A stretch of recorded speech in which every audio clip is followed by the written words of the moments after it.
This is Radioactive. This is Radioactive. This is Radioactive. This is Radioactive.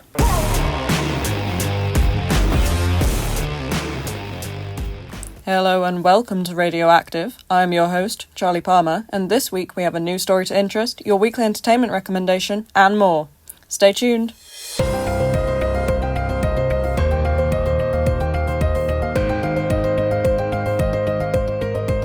This week, we've been following the story of the struggles in the UK job market, especially for young people. Let's get some insight from Abby Palmer. Hi Abby. How have you been personally affected by the UK job market in recent years? It has been a struggle over the past few years, to be honest. I've been through a good few different jobs and worked in a recruitment agency as well, so I've seen both sides of it. But I was made redundant when I was starting my career. The prices of everything are going up and the business was just sort of going down. Just in general, both looking for a job and how businesses are faring with paying their workers and keeping themselves afloat is getting a lot more difficult. You mentioned the recruitment agency. What was it like? What did you notice was a common issue with job hunting at the time? The problem with working in recruitment, and it's the same with job hunting as well, is that employers have a lot of unrealistic expectations, and they could be hiring for an entry-level job, but they could be looking for 5 years of experience and a degree and a master's degree, all whilst paying minimum wage. Would you agree that certain demographics are less likely to be prioritised in terms of employment, like women, those with disabilities, LGBTQ individuals, or ethnically diverse? Yes, I would. There is the diversity and equality sort of legislation in place, which should make it so that employers are not allowed to discriminate based on anything like that.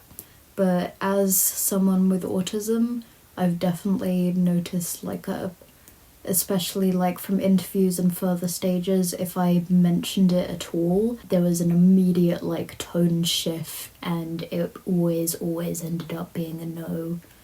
In terms of job hunting, how difficult is it to do that? What's your process? Oh boy. So, I do a very rapid fire approach. I think my CV is quite good and my cover letter's quite good and everything. When I was last employed, I was averaging about 5 interviews a week, which sounds good, but they were all no's because there's someone more experienced. Yeah. Despite me having 2 years in my field, there's still someone more experienced or someone older. That's another thing, age. Yeah. Yeah, as I said. Got almost 3 years experience in my field now, but because I'm young and started young, I'm still not as trusted as people older than me. But yeah, back to the job hunting. Yeah. It's very difficult. A lot of companies nowadays use AI to go over CVs. If it doesn't have pretty much exactly what's in the job description, it gets chucked. It's hard. You need to fit into certain boxes, you need to be committed, and you need to just know that you're going to get a lot of rejections. What other advice would you give to people who are job hunting or in the market? You need to have buzzwords which stand out. You need to over-accentuate everything that you have done. If you have a skill, you should mention it, but make sure you word it correctly. Get advice from recruitment agencies. They can help you with your CV as well. It's free usually. Okay, well, thank you, Abby. You're welcome. Still interested? We're following up this story next week, giving you insiders tips and tricks on how to ace your next job interview, as well as doing a deeper dive into discrimination in the workplace. For now, on to sport.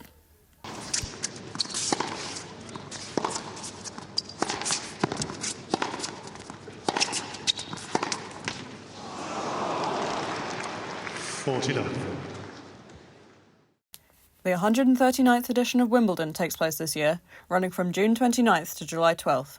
It will take place at the All England Lawn Tennis and Croquet Club, or, for those of you watching from home, it will be broadcast by the BBC. We asked the fans of Wimbledon what they thought.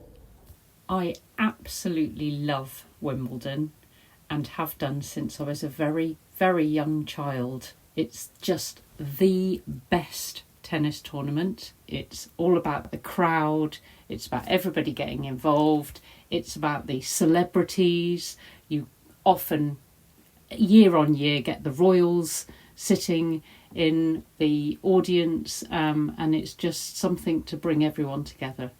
I really like Wimbledon. I think it's super important to our British identity, and it's something that I've watched with my family every year since I was quite small. So it's like quite important to us as a country, I think. That's all for sport.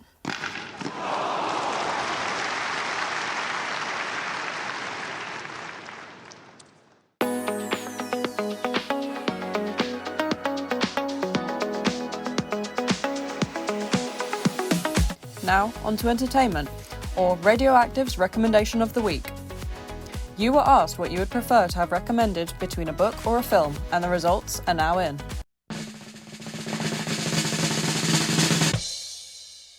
This week, 75% of you wanted a film recommendation, and do I have one for you?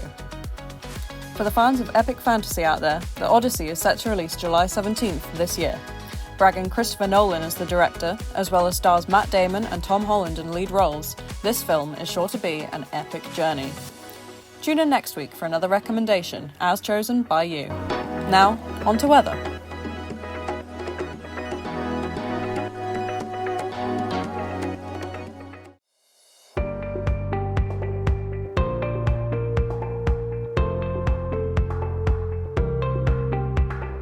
As of recording in April, there has been every sign of a common spring.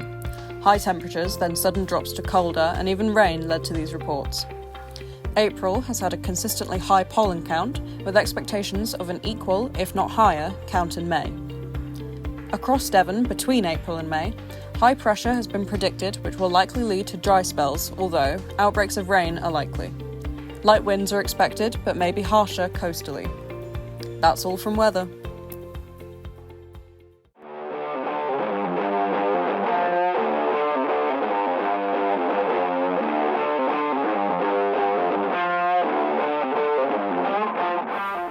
Thank you for listening to Radioactive. I've been your host, Charlie Palmer.